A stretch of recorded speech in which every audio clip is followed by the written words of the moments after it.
At the end of every year, I always used to wonder what happened to my goals that I set myself up in the starting of the year. You see, all of us have some version of goal setting, intention setting, dream, vision that we have of our life in the coming year. We set ourselves up for these outstanding goals that we'll achieve in the next 12 months, and for some reason, most of the time at the end of the year when we reflect back, we find that we haven't really achieved our goals. So this year, I invested a lot of my time learning, studying, discussing, and also implementing some key principles I can now confidently tell you will help you live your best year yet. It may seem like a big promise, but as you listen to these principles, you will recognize some of the mistakes that you might have made, which is why you didn't get to live your dream life in 2022. So the first principle is start with an intention, not a plan. You see, our rational mind wants us to always focus on the plan. It wants to set a goal and make a plan to achieve that goal. But the one principle that really changes the game and helps us live a better year is to not know what the goal is, but to focus on what's the intention of that goal. The intention is more directed towards what's the idea that you want to chase. It's not a goal which has a fixed number that you want to chase or fixed idea that you want to achieve, but it's more of an intention. Your goals may look as specific as, I want to make this much money at the end of the year, while your intention might be, I want to have a fulfilling career. Your goals may look like, I will date these many people this year. Your intention might be, I will find love. One of the ways to set great intention for 2023 is to not look at your life from a single dimension like career or relationship, but to look at your life holistically. You can do so by using the Wheel of Life or the Lifebook categories. These two tools will help you look at your entire life from a more holistic perspective across many different dimensions that may not come obvious to you, and hence you may be missing on the holistic element of living the best year yet. You see, when we are hyper-focused in only creating one particular kind of success, often we will find that the other areas of life kind of dwindle away. And through the course of year, as you experience life, as you find success in that one dimension, you may find that you're not truly satisfied with your life overall. You may find that you're having a great year in one dimension, but you're not having your best year yet. This is why I invite you to set an intention across all domains of your life before you consider setting goals in different areas of your life. The second principle is understanding the difference between end goal and mean goal. You see, a lot of the times when we think something is our goal, like for example, if you have a goal of making $100,000 more next year, that is a means goal. It's not really an end goal. $100,000 or $50,000 or even $1 million don't really do anything for you unless you understand what is it leading towards. $100,000 more is just $100,000 more in your bank account, but it means something to you because that might signify safety for you. It might signify expenditure on things that you really love. It might mean taking a vacation with your partner. It might mean a better school for your kids.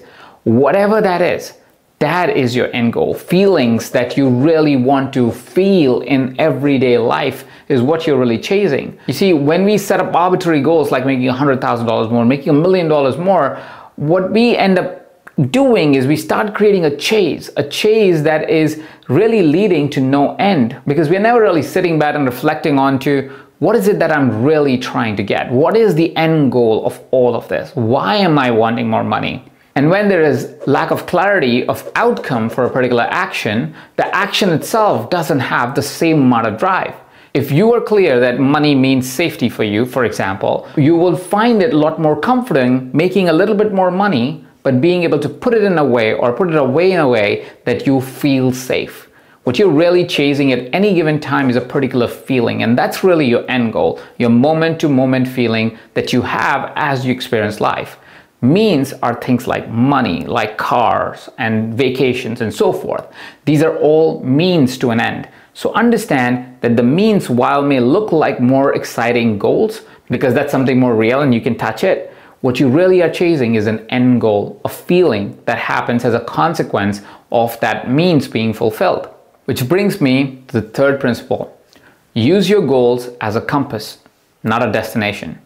You see, a lot of the times we feel like goals are something that we absolutely must achieve and we must chase for it and we must follow them. And that conditioning comes from companies that we have worked with or school system where we might be educated to get a particular result by the end of the year or in midterms and so forth. And so we chase goals as if there are these definitive places where we must get to. And that's just not true about goals. If you have observed your own being, you will see that as you evolve as a person, your goals evolve with you. Goals are not destinations. And if you treat goal as a destination, you will find the same result that many times have been said by many people, which is you reach a goal and all you find is emptiness. So ask yourself a better question. Ask yourself the question of what could be my goal that would act as a compass so I can move myself in the right direction, so I can align myself to the right direction, to the right action. The fourth principle, if you want results, focus on systems.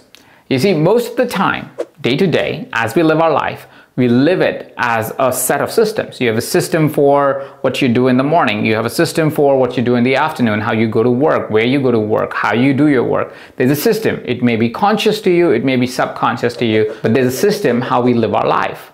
So if we can change the system, we can truly change our lives. But what we often tend to do is we chase this goal or this outcome that we want in our lives, but very rarely do we inquire as to what is the system that is needed for us to really achieve that dream intention and that dream goal and that dream life that we want to have. So ask yourself, what are my daily systems? What are those systems that I've put in place that will help me achieve my dream life? And focus yourself on those systems every single day. You see, when I wanted to live healthy, it wasn't because I had a goal to get six-pack abs or something like that. It was more related to me saying, what is it that I can do on the daily basis that will help me live a healthier life? That included eating a more high-protein diet to set up systems that will allow me to always have access to high-protein foods before I can snack or anything. That also meant that I must go to gym, so I found a system that would help me fall in love with going to the gym, and then of course I could go to the gym a lot more easily. Because I wanted a healthier body, I knew I need to get ample sleep, and so I set up a system so my nights are regulated and I get to sleep on time, and so I wake up on time and I get a good night's sleep. Any intention that you want to set up in your life, any result that you want in your life, you want to set a system that helps you live that life every single day. These systems are what will create the most beautiful life.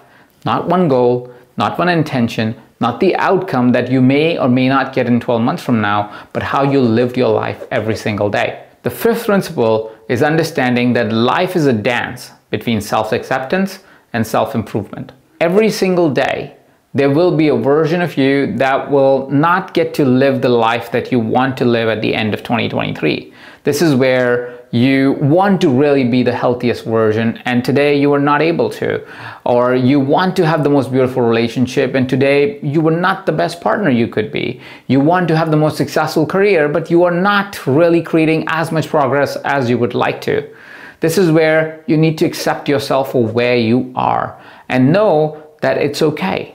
That it's okay for you to take the time that you're taking to move through what you want to move through. So while you accept yourself, also ask yourself, how can you improve yourself?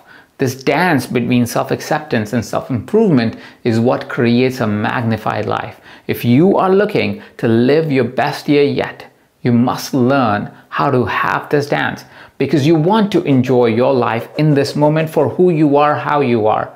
And you also want that chase that creates and reveals an even more interesting, even more better, even more aligned version of you.